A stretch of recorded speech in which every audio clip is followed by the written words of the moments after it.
ਆਪਣੇ ਸਾਰੇ ਚਾਹਣ ਵਾਲਿਆਂ ਨੂੰ ਸ਼ਾਹਿਦ ਮਿਹਰਬਾਨ ਟੀਵੀ ਦਾ ਮੁਹੱਬਤਾਂ ਭਰਿਆ ਸਲਾਮ।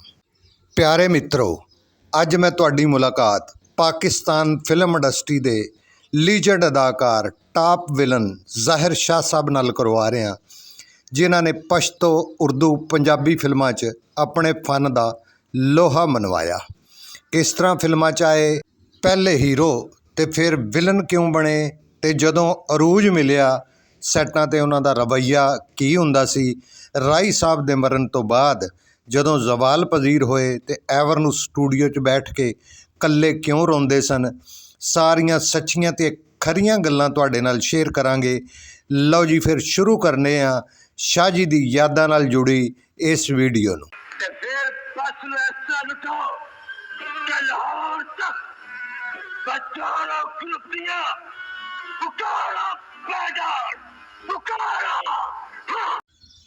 शाह जी खैबर पख्तूनख्वा के ज़िला चार सदा के एक गाँव च पख्तून घराने च पैदा होए। बचपन तो ही फिल्मां का शौक सी। इन्हां दी फैमिली हिजरत करके सरगोधे आ गई तो शाह जी अपने शौक की खातिर तालीम नूं अधूरा छड्ड के 60-70 की दहाई च पाकिस्तान फिल्म इंडस्ट्री अरूज ते सी ते उदों गेट क्रॉस करना ही बड़ा मुश्किल हुंदा सी। शाह जी ने अपने शौक की तकमील की खातिर बाहर चाह के ढाबिਆਂ ਦੇ ਉੱਤੇ ਆਪਣੇ ਡੇਰੇ ਲਾ ਦਿੱਤੇ। ਉਦੋਂ ਐਕਸਟਰਾ ਰੋਲ ਕਰਨ ਵਾਲੇ ਸਾਰੇ ਚਾਹ ਦੇ ਢਾਬਿਆਂ ਦੇ ਉੱਤੇ ਬਹਿੰਦੇ ਸਨ।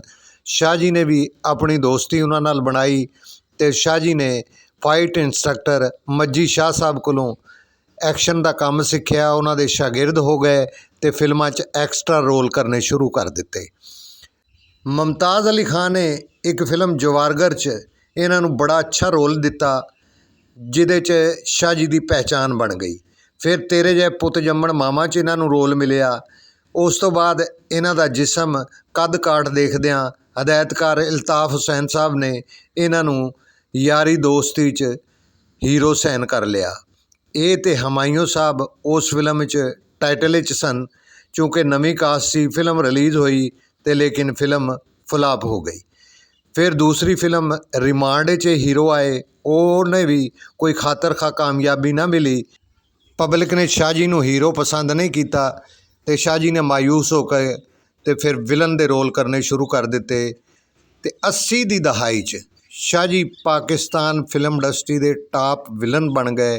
फिर सुल्तान राई दे सामने, यूसुफ खान दे सामने इन्हां ने बेशुमार फिल्मां एज ए विलन कीतियां। ते जदों इन्हां ते अरूज आया तो इन्हां दी इन्नी क स्टूडियो च दहशत हुंदी सी कि सैट दे उत्ते अगर कोई बच्चा जदों ब्रेक होनी तो इन्हां दे डोंगे च घट बोटियां पा के इन्हां नूं देणियां ते इन्हां ने वो डोंगा ही उस मुंडे दे मूँह ते मार देना। शाह जी दा रवैया बड़ा हार्ड सैटां ते हुंदा सी ते सारा स्टाफ इन्हां कोलों डरदा हुंदा सी।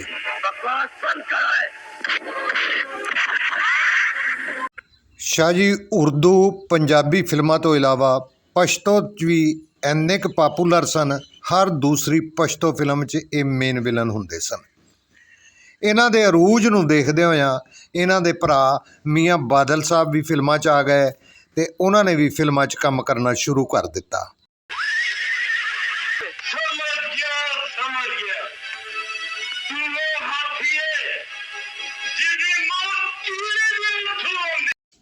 एक दफ़ा मैं सूदी भट्ट साहब के सैट ते शाह जी शूटिंग कर रहे सन, फिल्म कालका दियां डेटां लैन गया तो शाह जी नूं मैं दस्सिया कल साडी कालका दी शूटिंग है। तो शाह जी कहंदे किहड़ी कालका, चल ओए भज जा इत्थों। तो मैं भाजी शाह जी कोलों डरदियां उत्थों निकल गया। फैसला हुण तेरे हत्थ च सदका, पहले तू अपने बच्चियां दियां लाशां वेखेगा या तेरी लाश विखा। शाह जी दियां मशहूर फिल्मां पजारो ग्रुप, डंडे दा दौर, शिकरा, राका, निज़ाम डाकू, बहराम डाकू, 2 बीघा ज़मीन, दिल मां दा, डंडे दा दौर, बाबल वीर, कालका, हमायूं गुज्जर, वोटी दा सवाल है, कौन शरीफ कौन बदमाश, वारंट, हशर नशर, बेशुमार फिल्मां ने इन्हां दियां। अगर छोटियां मोटियां फिल्मां इन्हां दियां जमा करिए तो इन्हां ने 600-700 के करीब फिल्मां च काम किया। इन्हां दी आखिरी फिल्म जान तो प्यारा सी। राय साहब के मरण तो बाद इंडस्ट्री जवाल पजीर हो गई। ਤੇ ਸ਼ਾਹ ਜੀ ਵੀ ਆਪਣੇ ਅਰੂਜ ਤੋਂ ਜ਼ਵਾਲ ਵੱਲ ਚਲੇ ਗਏ। ਤੇ ਮੈਂ ਸ਼ਾਹ ਜੀ ਦਾ ਉਹ ਵਕਤ ਦੇਖਿਆ ਕਿ ਸ਼ਾਹ ਜੀ ਐਵਨ ਸਟੂਡੀਓ 'ਚ ਇਕੱਲੇ ਕੁਰਸੀ 'ਤੇ ਬੈਠੇ ਹੁੰਦੇ ਸਨ ਤੇ ਮੈਂ ਜਾ ਕੇ ਸ਼ਾਹ ਜੀ ਦੇ ਕੋਲ ਬਹਿ ਜਾਣਾ, ਕਿਉਂਕਿ ਸ਼ਾਹ ਜੀ ਮੇਰੇ ਸ਼ਹਿਰ ਸਰਗੋਧੇ ਦੇ ਸਨ। ਤੇ ਸ਼ਾਹ ਜੀ ਨੇ ਪਿਛਲੇ ਵਕਤ ਨੂੰ ਯਾਦ ਕਰਕੇ ਰੋਣਾ ਸ਼ੁਰੂ ਕਰ ਦੇਣਾ ਤੇ ਮੈਂ ਸ਼ਾਹ ਜੀ ਨੂੰ ਹੌਸਲਾ ਦੇਣਾ। ਤੇ ਮੇਰੇ ਜ਼ਿਹਨ 'ਚ ਇਹਨਾਂ ਦਾ ਇਹ ਅਰੂਜ ਦਾ ਜ਼ਮਾਨਾ ਆ ਜਾਣਾ ਕਿ ਸ਼ਾਹ ਜੀ 'ਤੇ ਕੀ ਅਰੂਜ ਸੀ ਤੇ ਸ਼ਾਹ ਜੀ ਉਦੋਂ ਕਿੰਨਾ ਤਕੱਬਰ ਕਰਦੇ ਸਨ। ਤੇ ਜੇ ਆਪਣਾ ਇਖਲਾਕ, ਆਪਣਾ ਪਿਆਰ ਰੱਖਦੇ ਤੇ ਅੱਜ ਵੀ ਇਹਨਾਂ ਨੂੰ ਪਿਆਰ ਕਰਨ ਵਾਲੇ ਬੇਸ਼ੁਮਾਰ ਲੋਕ ਇਹਨਾਂ ਦੇ ਸੱਜੇ ਖੱਬੇ ਬੈਠੇ ਹੁੰਦੇ। ਤੇ ਲਿਹਾਜ਼ਾ ਬੰਦਾ ਜਦੋਂ ਬੰਦੇ 'ਤੇ ਅਰੂਜ ਆਵੇ, ਬੰਦੇ ਨੂੰ ਕਦੀ ਵੀ ਤਕੱਬਰ ਨਹੀਂ ਕਰਨਾ ਚਾਹੀਦਾ। ਆਖਰੀ ਵਕਤ ਸ਼ਾਹ ਜੀ ਨੇ ਬੜਾ ਕਸਮ ਪੁਰਸੀ 'ਚ ਗੁਜ਼ਾਰਿਆ ਤੇ ਆਖਰੀ ਦਿਨਾਂ 'ਚ ਬਿਮਾਰ ਹੋ ਗਏ ਤੇ ਫਿਰ ਹਸਪਤਾਲ 'ਚ ਦਾਖਲ ਹੋ ਗਏ। 2017 'ਚ ਇਹ ਅੱਲਾ ਨੂੰ ਪਿਆਰੇ ਹੋ ਗਏ। ਇਹਨਾਂ ਦੀਆਂ 2 ਬੇਟੀਆਂ ਤੇ 1 ਬੇਟਾ ਹੈ। ਤੇ ਅੱਲਾਹ ਤਾਲਾ ਇਹਨਾਂ ਦੇ ਸਗੀਰਾ ਕਬੀਰਾ ਗੁਨਾਹ ਮਾफ़ ਫਰਮਾਏ। ਸਾਡੀ ਇਹਨਾਂ ਲਈ ਬੇਸ਼ੁਮਾਰ ਦੁਆਵਾਂ ਨੇ। ਅੱਲਾਹ ਤਾਲਾ ਇਹਨਾਂ ਨੂੰ ਕਰਵਟ ਕਰਵਟ ਜੰਨਤ ਨਸੀਬ ਕਰੇ। ਆਮੀਨ ਸੁਮਾ ਆਮੀਨ।